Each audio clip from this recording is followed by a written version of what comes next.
Sebagai sentilan Pak Jokowi kepada Nasdem, iya sih, Nasdem sudah menetapkan capres Anies Baswedan. Kita nggak tahu itu pilihan sembrono atau tidak, tapi mungkin saja pilihan-pilihan seperti itu karena memang Nasdem melihat katanya Anies punya jam terbang yang sudah tinggi, jam terbang yang pernah dipecat dari Menteri Pendidikan misalnya, jam terbang yang pernah menggunakan politik identitas untuk menangin Pilkada Jakarta misalnya. Tentang siapa menjadi apa terkait reshuffle kabinet. Karena memang isunya keras. Bahwa Menteri Anu akan digeser jadi Anu.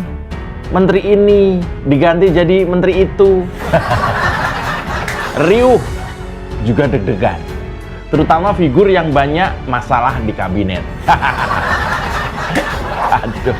Dan dugaan masyarakat benar bahwa Presiden Jokowi akan mengganti Menteri Perdagangan Lutfi karena memang dinilai kinerjanya kurang memuaskan publik. Menelisik ke belakang ketika Nasdem mendeklarasikan Anies sebagai bakal capres 2024, padahal banyak sekali kritik terhadap kinerja Anies ketika jadi Gubernur DKI Jakarta. Hasil kerja nyatanya masih dipertanyakan. Nasdem yang merupakan bagian dari pemerintahan Presiden Jokowi tadinya, iya, saya sebut tadinya ya, karena sekarang kayaknya sih de facto sudah enggak ya. Isu perombakan kabinet sangat spesifik ditujukan untuk Partai Nasdem.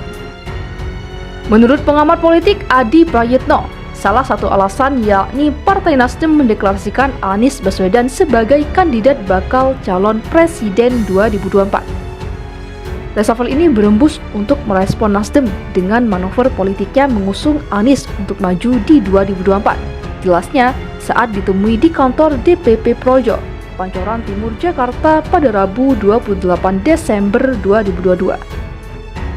Selain disebabkan deklarasi Anies Baswedan, indikasi kuat lainnya yakni datang dari sentilan para elit PDI Perjuangan.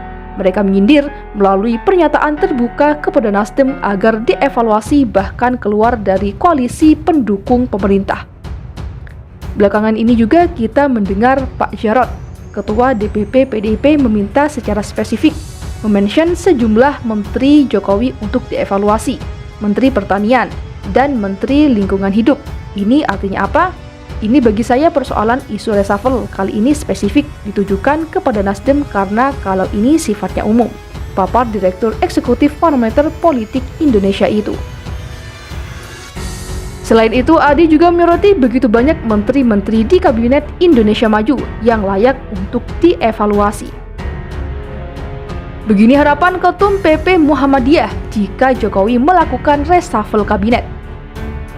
Ketua Umum PP Muhammadiyah Haidar Nasir mengharapkan jalannya pemerintahan Presiden Joko Widodo makin baik jika reshuffle kabinet memang dilakukan.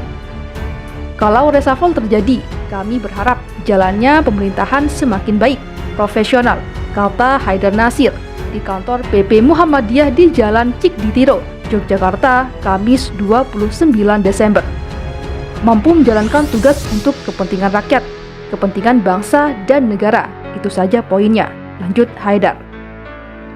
Akan tetapi Haidar menyebut perombakan kabinet sepenuhnya tergantung keputusan Presiden Jokowi. Haidar menegaskan bahwa Muhammadiyah sebagai organisasi kemasyarakatan tidak terkait persoalan tersebut. Muhammadiyah sebagai ormas tidak terkait dengan proses politik yang bersifat praktis, ujarnya. Haidar juga menilai secara prosedural, proses demokrasi di Indonesia sudah cukup baik. Oleh karena itu, dia berharap pemilu 2024 menjadi komitmen bersama pemerintah, kekuatan politik, dan masyarakat sehingga pesta demokrasi itu terlaksana sesuai jadwal.